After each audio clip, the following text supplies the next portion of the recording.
الحمدللہ آج کے اس پروگرام کا عنوان ہے یروشلم فلسطین 15واں حصہ۔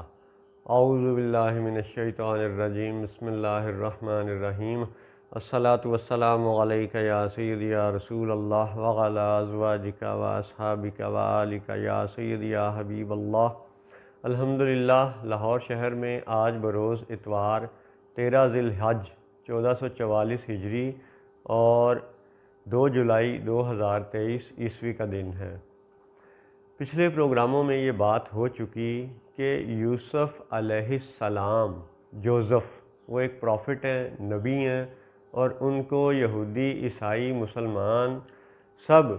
ایک نبی مانتے ہیں، اور یہ بھی تینوں مذاہب کی کتابوں میں یہ ذکر ہے، یہ ذکر آج بھی موجود ہے، مشترکہ ہے، سب کا ایمان ہے اس بات پہ کہ یوسف علیہ السلام کو ان کے بھائیوں نے قتل کرنے کی سازش کی، باقاعدہ کنویں میں پھینک دیا گیا تھا۔ یعنی خالی وہ خیالی باتیں نہیں تھیں، باقاعدہ انہیں کنویں میں پھینک دیا گیا تھا، یعنی قتل کے منصوبے پہ عمل کر لیا گیا تھا۔ لہٰذا جودا، جو کہ اس منصوبے کا اصل اصل فرد تھا کہ جو حضرت یوسف علیہ السلام کو قتل کرنا چاہتا تھا اور اس نے قتل کرنے کے لیے کنویں میں پھینکا، یہی وجہ تھی کہ باقی قبیلے ہمیشہ جودا قبائل سے الگ رہے ہیں۔ یہ اہم بات ہے، اور اسی سے یہ ثابت ہوتا ہے کہ جودا ایک نبی کا قاتل خود نبی نہیں ہو سکتا۔ جودا نبی نہیں ہے تو پھر جیوازم اور جوداازم بھی کوئی مذہب نہیں ہے۔ اچھا، اب وہ یہودی جو جودا کی نسبت سے ایک مذہب بنائے بیٹھے ہیں، اپنے آپ کو یہودی کہتے ہیں، جیوازم اور جیوش، اپنے آپ کو وہ یہودی کہلانا پسند کرتے ہیں جودا کی نسبت سے، اور جودا چونکہ ایک نبی نہیں ہے، اس لیے اب ان کو ضرورت ہے کہ اپنے ملک اور ریاست کے نام پہ ایک نبی کے نام کا پردہ ڈالا جائے، ایک چادر اوڑھ لی جائے کہ جی ہم ریاست تو اسرائیل کے نام کی بنا رہے ہیں۔ تو یہ ان کا وہ مکر ہے، وہ دجل ہے، وہ فریب ہے کہ بھئی جب تمہاری کتابیں کہتی ہیں کہ جودا نام کی ریاست پہلے بھی موجود تھی، تو اب تم جودا کی ریاست کیوں نہیں بناتے، جبکہ تم اپنے اہم ترین معاملے یعنی مذہب کو جودا کے ساتھ جوڑ رہے ہو۔ تو جودا مذہب تو ماننا، لیکن جودا ریاست کی نفی کرنا، یہ یہودیوں کا تضاد ہے،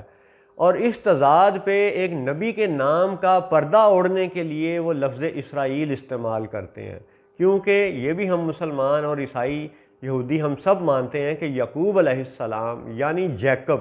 وہ ایک پروفٹ ہے۔ تو ایک نان پروفٹ کی اس کرتا دھرتا اعمال کے لیے، قتل و غارت کے لیے، ہیومن ٹریفکنگ کے لیے، دیگر جرائم کے لیے، اس پہ پردہ ڈالنے کے لیے ایک نبی کا نام ہونا چاہیے، اس لیے ریاست کا نام اسرائیل رکھ دیا تاکہ پردہ پوشی ہو جائے، ان کے اپنے اصل دجل چھپ جائیں۔ اچھا، اسی طرح آپ یہ دیکھیں کہ اگر قدیم ہونا اور پرانا ہونا مسلمانوں کے مقابلے میں یہودیوں کی نظر میں زیادہ اہم ہے، وہ یہ کہتے ہیں کہ جی مسلمانوں کو تو 15 سال ہوئے ہیں اور یہودیوں کو جی تقریباً 3500 یا 4000 سال ہو گئے ہیں، وہ اس بات کو بڑا زور و شور سے بیان کرتے ہیں۔ تو اگر قدیم ہونا اہم ہے تو پھر یہودیوں کا دوسرا دجل اور دوسرا تضاد یہ ہے، جھوٹ ان کا یہ ہے، فریب ان کا یہ ہے کہ سولومن کے نام پہ وہ ٹیمپل بنانا چاہتے ہیں، اور یہ بھی کہتے ہیں کہ یہ ٹیمپل، اس کا آغاز تو ڈیوڈ یعنی داؤد علیہ السلام نے کیا تھا۔ تو بھئی جب قدیم ہونا اہم ہے تو پھر یہودی سولومن کے نام کا ٹیمپل کیوں بناتے ہیں؟ ان سے قدیم تو ان کے باپ ہیں یعنی ڈیوڈ یعنی پروفٹ داؤد علیہ السلام، تو انہوں نے ہی اس مسجد کو، ان کے بقول مندر ٹیمپل کو شروع کیا تھا۔ تو جب داؤد علیہ السلام نے ٹیمپل کا یا مسجد کا بنانے کا آغاز کیا تھا تو وقت کے قدیم ہونے کے لحاظ سے یہودیوں پر یہ فرض ہے، واجب ہے، لازم ہے، کمپلسری ہے کہ وہ سولومن کا ٹیمپل بنانے کی بجائے ڈیوڈ کا ٹیمپل بنانے کا اعلان کریں، کیونکہ ڈیوڈ سولومن کی نسبت وقت کے حساب سے زیادہ قدیم ہے۔ گویا کہ وقت کی قدامت کو اگر دیکھا جائے تو بھی یہودی جھوٹے ہیں، جودا کی پروفٹ شپ کو دیکھا جائے تو بھی یہودی مذہب جھوٹا ہے، کیونکہ یوسف علیہ السلام کا قاتل جودا تھا، اسی نے کنویں میں پھینکا تو اسی نے ان کو بیچا۔ ہیومن ٹریفکنگ میں ملوث رہنے والا شخص، قاتل شخص، ایک نبی کا قاتل، وہ خود نبی نہیں ہو سکتا، لہٰذا یہودیت کوئی مذہب نہیں ہے۔ تو اس جھوٹ اور مکر پہ پردہ ڈالنے کے لیے وہ ریاست کا نام لیتے ہیں اسرائیل، یعقوب علیہ السلام کے نام پہ، تو یہ بھی ایک یعنی کانٹراڈکشن ہے۔ پھر کہ اگر وقت کی قدامت کو وہ اہم بیان کرتے ہیں تو پھر سلیمان علیہ السلام کی بجائے داؤد علیہ السلام کا ٹیمپل کیوں نہیں بناتے؟ شروع تو وہ داؤد علیہ السلام نے کیا تھا، اور یہ بات یہودیوں کے انسائکلوپیڈیا میں اور ساری کتابوں میں ان کے لکھا ہوا ہے کہ اسی مسجد یا اسی ٹیمپل کا آغاز تو داؤد علیہ السلام نے کیا تھا، لہٰذا داؤد علیہ السلام کا نام چھوڑ کے سولومن کے نام کا ٹیمپل بنانا یہ یہودیوں کے جھوٹا ہونے کی دلیل ہے، ان کی قدیم وقت کے حوالے سے اہمیت والی دلیل کی نفی ہے، ان کا رد ہے، ان کا توڑ ہے۔ اچھا، تیسری بات کہ وہی یہودی جو مدینہ اور خیبر کے علاقے میں ایک آخری نبی کا انتظار کرنے بیٹھے ہوئے تھے اور ہزاروں سال سے بیٹھے ہوئے تھے، کئی صدیوں سے بیٹھے ہوئے تھے، لیکن جب وہ آخری نبی تشریف لائے تو یہودیوں نے نسل پرستی کی وجہ سے اس آخری نبی یعنی محمد رسول اللہ کا انکار کیا تھا۔ گویا کہ آخری نبی کی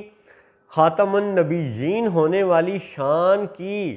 جو انکار والی کیفیت ہے وہ یہودیوں کے ہاں ہے، یعنی یہ ختم نبوت کے منکر ہیں، آخری نبی کو نہیں مانتے، اور انہی کے بٹھائے ہوئے جو سعودیہ عرب کے نجدی العقیدہ لوگ ہیں،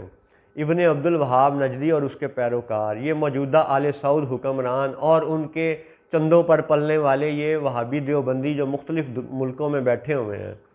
ہر وہابی پہ اعتراض نہیں ہے، ہر دیوبندی پہ اعتراض نہیں ہے، وہ تو مکہ اور مدینہ کی نسبت سے ان لوگوں کو اچھا سمجھتے ہیں، لیکن ان لوگوں کی اصل حقیقت کو جان کر بھی اگر آنکھیں موند لیں،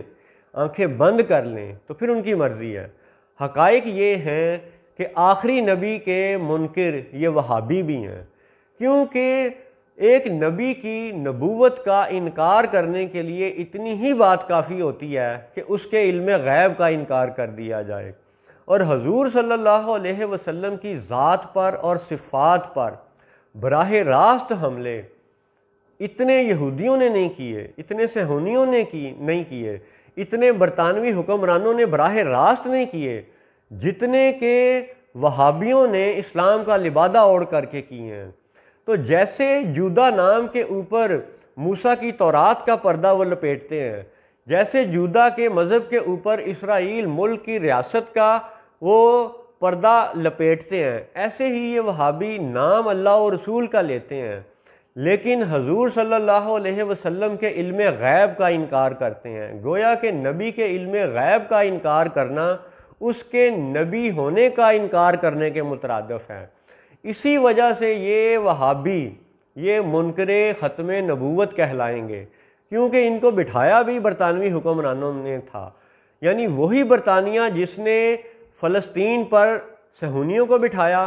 اسی برطانیہ نے مکہ پر اور مدینہ پر ان وہابیوں کو بٹھایا۔ ان دونوں کا جو سرپرست ہے وہ برطانوی حکمران ٹولہ ہے، اور یہ دنیا بھر کی کتابوں میں لکھا ہوا ہے، روسی کتابوں میں، یورپ کی کتابوں میں، انگلینڈ کی کتابوں میں، امریکہ کی کتابوں میں کئی حوالے یہ حقیر اپنی پچھلی پروگراموں میں پیش کر چکا ہے۔ اور وہابی مذہب کے جھوٹا ہونے کی ایک اور اہم دلیل یہ ہے کہ نام یہ لیتے ہیں حضور صلی اللہ علیہ وسلم کا، اور اللہ کی صفات کے نام پر انہوں نے وہ دجل مچایا ہے، وہ جھوٹ بولا ہے، پوری امت مسلمہ کو وہ فریب دیا ہے کہ جو صرف ایک مثال سے رد کیا جا سکتا ہے۔ وہابی مذہب کی نفی، ان کا بطلان ایک مثال سے کیا جا سکتا ہے۔ 100 سال ان وہابیوں نے شور مچائے رکھا کہ جی اللہ کی صفات کا پرتو مخلوقات میں نہیں ہو سکتا، اللہ کی صفتیں مخلوقات میں نہیں ہو سکتی۔ ارے اللہ کے بندو صرف ایک مثال سنو، یہ شخص، یہ پتلا اللہ کے فضل سے صاحب اولاد ہے، اور اولاد ہونا اس کے لیے نعمت اور خوشی اور فخر کا باعث ہے دنیاوی معاملات میں۔ تو جب یہ بندہ اور دیگر بہت سی مخلوقات صاحب اولاد ہیں تو اولاد ہونا ہماری ایک صفت ہے، اللہ کی دی ہوئی صفت ہے، لیکن اللہ خود اپنے بارے میں فرماتا ہے کہ قل هو اللہ احد اللہ الصمد لم یلد ولم یولد ولم یکن لہ کفوا احد، یعنی وہ اللہ اولاد سے پاک، ماں باپ سے پاک، تو اس کا نہ ماں باپ نہ اولاد، ہمارے لیے ماں باپ بھی، ہمارے لیے اولاد بھی، گویا کہ مخلوقات میں ایسی صفتیں بھی ہیں جو اللہ کی ذات کے شایان شان نہیں ہیں۔ لہذا وہابیوں نے یہ جو 100 سال 150 سال امت مسلمہ کو دجل دیا ہے، دھوکہ دیا ہے، فریب دیا ہے، وسوسہ دیا ہے کہ اللہ کی صفتیں مخلوقات میں نہیں ہو سکتی۔ ارے اللہ کے بندو، مخلوقات کو اللہ نے ایسی صفتیں بھی عطا فرما دی ہیں جو اس کے شایان شان نہیں ہیں۔ اولاد اس کی ایک مثال ہے، اور یہ حقیر اس طرح کی کئی مثالیں بیان کر سکتا ہے۔ گویا کہ اس ایک مثال سے ہی پتہ چلتا ہے کہ وہابی جھوٹے ہیں، جیسے کہ وہ صہیونی جھوٹے ہیں۔ دونوں قبلوں پہ اس وقت بیٹھا ہوا ٹولہ یہ دغا باز ہے، فریبی ہے، دجال کا ساتھی ہے، نام نبیوں کا لیتا ہے، اور کام یہ کفر والا کرتے ہیں، منافق والے کرتے ہیں، مشرک والے کرتے ہیں۔ ان کی شرک پرستی، سب سے بڑا ان کا ثبوت ان کی شرک پرستی کا یہ ہے کہ یہ سب اقوام متحدہ کے ممبر ہیں۔ وہ اقوام متحدہ جو ملکی سرحدوں کو اور جمہوریت کو لے کے بیٹھا ہوا ہے، یعنی مذہب میں جمہوریت نہیں ہوتی، خواہ مکہ کی اکثریت بت پرست ہو، مشرک ہو، اور ایک محمد الرسول اللہ آ کے یہ کہیں کہ اللہ ایک ہے، واحد ہے، تو اس ایک نبی کی بات مانی جائے گی، مکہ کی اکثریت کی بات نہیں مانی جائے گی۔ گویا کہ مذہب میں جمہوریت نہیں ہوتی، اور مذہب کو دغا دے کے، مذہب کے ماننے والوں کو دھوکہ دے کے، جمہوریت کے نام پہ اقوام متحدہ جیسے مشرک ملک کے، مشرک ادارے کے ممبر بننے والے یہ سب عیسائی اور ہندو اور مسلمان حکمران، یہ سب اپنی اپنی قوموں کو دھوکہ دے رہے ہیں۔ اور اس وقت ہمارے لیے اہم نشانی یہ بھی ہے کہ دونوں قبلے، فلسطین مسجد الاقصی اور کعبہ، خانہ کعبہ شریف مکہ شریف، ان دونوں کے جو حکمران ہیں، یہ دونوں اس وقت آپ غور کریں الہامی کتابوں کی نفی کرنے والے ہیں۔ موسیٰ علیہ السلام نے تو بت پرستوں کو قتل کرنے کی سزا دی، بچھڑے کے پجاریوں کو قتل کیا، قتل کرنے کا حکم دیا۔ کسی روایت میں ایسا بھی ملتا ہے کہ 70,000 وہ بنی اسرائیل کے بت پرست قتل کر دیے گئے۔ تو جب کہ مکہ کے حاکم اور اس وقت اسرائیل کے حاکم، یہ دونوں بھارت کے نریندرا مودی کے دوست ہیں، گویا کہ یہ دونوں الہامی کتابوں کی نفی کرنے والے ہیں، جبکہ پردہ الہامی کتابوں کا اوڑے ہوئے ہیں۔ ایسے ہی یہ دونوں قبلوں والے سود خور ہیں، اور پوری دنیا کو اس وقت جو مہنگائی اور معاشی غلامی میں جکڑ دیا گیا ہے، اس سب غلامی میں سب سے بدترین اور گھناؤنا کردار امریکہ اور آل سعود کا ہے۔ یعنی پیٹرو ڈالر کے نام پر جو اس پوری دنیا کے انسانوں کو دجل دیا گیا، منافقت سے ان کو غلامی اور مہنگائی کا شکار بنایا گیا، اس میں یہ دونوں قبلے والے برابر کے شریک ہیں۔ اور تیسری اہم بات کہ وہ شیرانی خان جیسے دیوبندی پٹھان جو مسجد الاقصی کو یہودیوں کے حوالے کرنے پر تیار ہیں، ان کے لیے قرآن کا بھولا ہوا سبق اتمام حجت کے طور پہ دوبارہ پیش کیا جا رہا ہے، تاکہ کل قیامت کو وہ یہ نہ کہہ سکیں کہ جی انہیں پتہ نہیں چل سکا یا انہیں سمجھ نہیں آئی، حالانکہ وہ خود پاکستان میں اسلامی نظریاتی کونسل کے چیئرمین رہ چکے ہیں۔ وہ یہ بات نہیں کہہ سکتے، لیکن پھر بھی اتمام حجت کے لیے ان دیوبندیوں کو، ان وہابیوں کو یہ بتایا جا رہا ہے کہ تم جو سعودی اور امریکی چندوں پہ پل رہے ہو، تمہارے لیے قرآن کی وضاحت پھر سے بیان کر دی جاتی ہے کہ وہ ٹولہ، وہ اسرائیلی صہیونی ٹولہ جو مسجد الاقصیٰ کو گرا کے سولومن کا ٹیمپل بنانا چاہتا ہے، ٹیمپل، تو تمہارے شیرانی خان جیسے دیوبندی پٹھانوں کے لیے آؤ سنو کہ قرآن میں سبق کیا ہے۔ 15واں سپارہ 17ویں سورت 17، بنی اسرائیل، سورت کا نام بنی اسرائیل، پہلی آیت، اور اسے سورت الاسراء والمعراج بھی کہا جاتا ہے کیونکہ اس میں بڑے اہم واقعات ہیں۔ پہلی آیت ہے جی، آپ سنیے، اعوذ باللہ من الشیطان الرجیم، سبحان الذی اسریٰ بعبدہ لیلا من المسجد الحرام الی المسجد الاقصی الذی بارکنا حولہ لنریہ من آیاتنا انہ هو السمیع البصیر۔ پاکی ہے اسے جو اپنے بندے کو راتوں رات لے گیا مسجد حرام سے مسجد اقصیٰ تک، جس کے گردا گرد ہم نے برکت رکھی کہ ہم اسے اپنی عظیم نشانیاں دکھائیں، بے شک وہ سنتا دیکھتا ہے۔ اب یہ بڑی معروف آیت ہے۔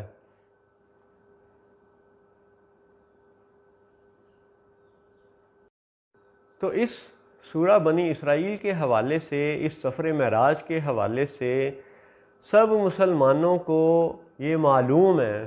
کہ یہ واقعہ معراج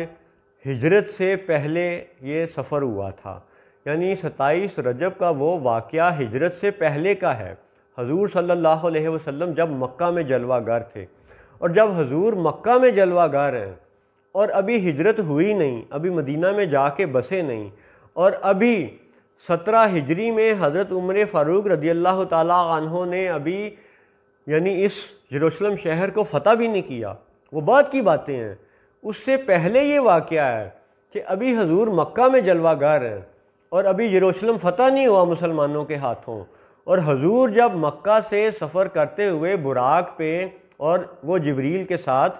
سفر کرتے کرتے مسجد الاقصیٰ شریف پہنچتے ہیں، تو اس وقت بھی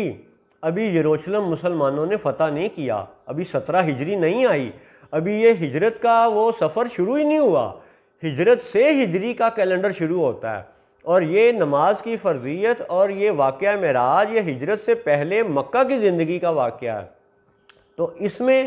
آپ دیکھیں کہ اس جگہ کو